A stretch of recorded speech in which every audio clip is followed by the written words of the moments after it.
Hola, muy buenos días, bienvenidos a este canal. El día de hoy vamos a ver un tema que tiende a complicarse que se llama nomenclatura. Es una asignatura que se complica cuando no se tiene los conocimientos previos, como por ejemplo cómo determinar el número de oxidación. También podría ser otra cosa que se complica el no saber qué cosa es la nomenclatura. Entonces vamos a empezar por definir qué es la nomenclatura, que son reglas establecidas que se tiene según un sistema llamado UPAC, que establece ciertas reglas para nombrar a los compuestos.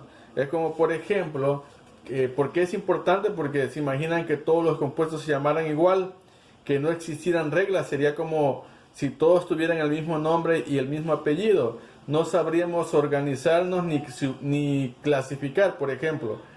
Entonces, ¿qué es lo primero que se tiene que saber en estos temas? Es cuáles son los tipos de nomenclaturas, ¿no?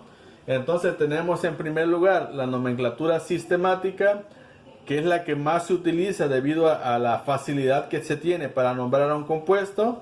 Está la nomenclatura stock y la nomenclatura tradicional. No lo escribí completo porque no vamos a abordar ese tema en esta ocasión. ¿Por qué? Porque desde el 2015 se dejó de utilizar, según la UPAC, la nomenclatura tradicional. Por lo tanto, no tiene caso que hablemos de algo que no vamos a utilizar. Vamos a empezar por este tema que son los óxidos, ¿no? Dentro de la nomenclatura inorgánica tenemos en primer lugar a los óxidos. Los óxidos pueden ser metálicos cuando se combina un oxígeno con un metal, y también podría ser óxidos no metálicos, también conocidos como anhídridos, cuando se combina de un oxígeno y un no metal. Entonces, como característica principal, lo que yo siempre hago es determino el número de oxidación del compuesto. Por ejemplo, el oxígeno siempre va a ser de -2, y ya nada más tendría yo que buscar el número de oxidación del metal, o en el caso del no metal. Este tema, si hay dudas acerca de cómo determinar el número de oxidación, pueden ver en este canal otro tema que hablamos la semana pasada de cómo determinarlo. Bueno, entramos de lleno a este tema. La nomenclatura sistemática, ¿qué es lo que se tiene que hacer aquí? Pues primero se identifica la molécula como tal, o el compuesto, y en lo que nos vamos a fijar son en los subíndices, que son los numeritos que están aquí abajo, ¿no? Cuando no tiene nada no quiere decir que no exista, quiere decir que es 1. En este caso tiene 1 en el oxígeno y 1 en el bario. En el segundo ejemplo tiene 1 en oxígeno y 2 en sodio. En el siguiente ejemplo tiene 1 en oxígeno y 1 en el cobre. Entonces, es lo que me voy a fijar para cuando voy a utilizar la nomenclatura sistemática. Y otra cosa que debo de tomar en cuenta es que voy a utilizar los prefijos. Mono, cuando es 1, di, cuando son 2, tri, cuando son 3, y así sucesivamente, cuando son 5 penta, 6 hexa, y etcétera. Cuando son 4 tetra, ¿no? Y así sucesivamente. Por ejemplo, vamos a ver aquí monóxido de bario. Mono porque tiene 1 aquí, monóxido de bario. En el siguiente, monóxido, o en algunos casos, o en algunas literaturas no se le agrega el mono, solamente es óxido, sería monóxido de di, porque son 2 sodios. Monóxido de cobre, dióxido de cobre. Si se dan cuenta, pareciera que son fórmulas similares, pero aquí tiene 1, por eso es monóxido de cobre. Aquí tiene 2, por eso es dióxido de cobre. Y hablando de la nomenclatura en óxidos metálicos, también tengo la nomenclatura stock. Y lo único que se hace aquí es, ya antes se había determinado el número de oxidación, se agrega la palabra óxido seguido del nombre del metal, y en números romanos y entre paréntesis la valencia que tiene ese metal, o el número de oxidación de ese metal. Por ejemplo, sería, en este compuesto sería óxido de bario 2. ¿Por qué? Por este numerito que está aquí arriba. Óxido de sodio, pues no tiene caso que le ponga 1 si la valencia es +1, ¿no? Óxido de cobre 2, porque la valencia es de 2. Óxido de cobre 4, porque la valencia es de 4. y así sucesivamente. Lo mismo pasa con los óxidos no metálicos, se nombra de la misma manera.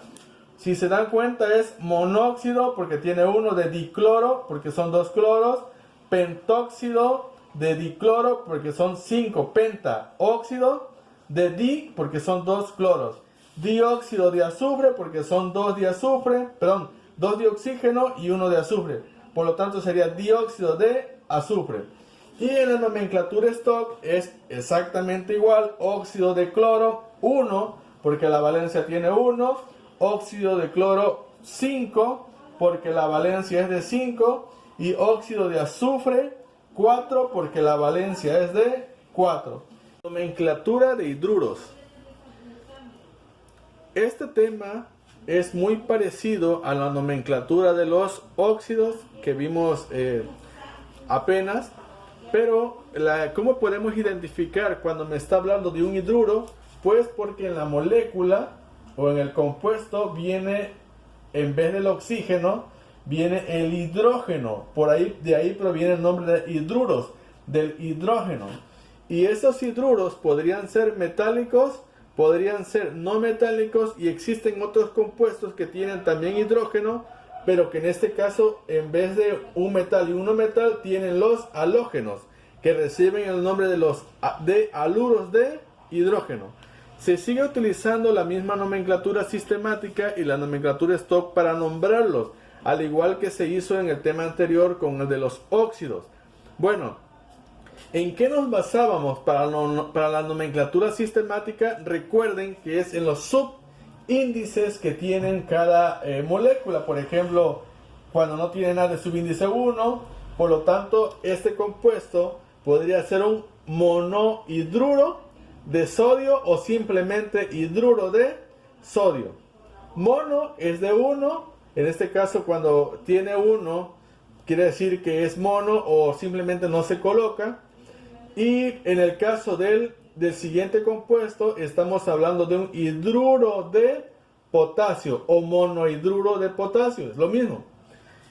En el tercer ejemplo, si se dan cuenta, tiene el número 3, por lo tanto es tri de 3, hidruro de hierro, ¿sale?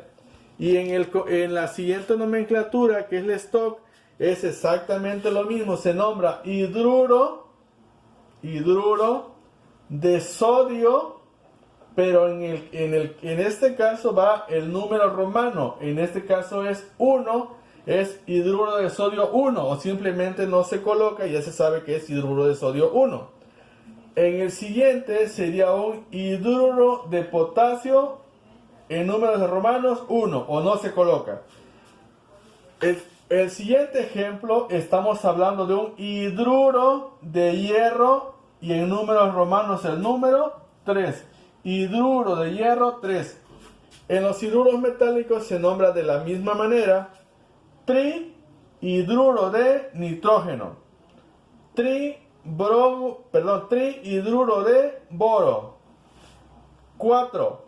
Tetrahidruro de carbono. Y para la nomenclatura stock se sigue la misma, hidruro de nitrógeno 3. ¿Por qué? Porque tiene la valencia de 3. Hidruro de boro 3 porque tiene la valencia de 3.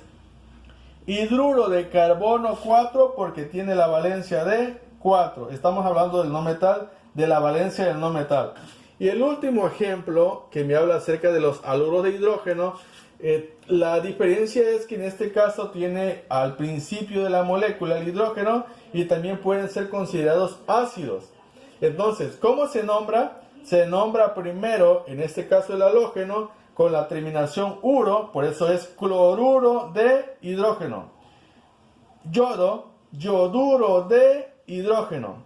Y como es un compuesto que se obtiene en solución acuosa, por eso se llama ácido clor y se agrega la terminación hídrico.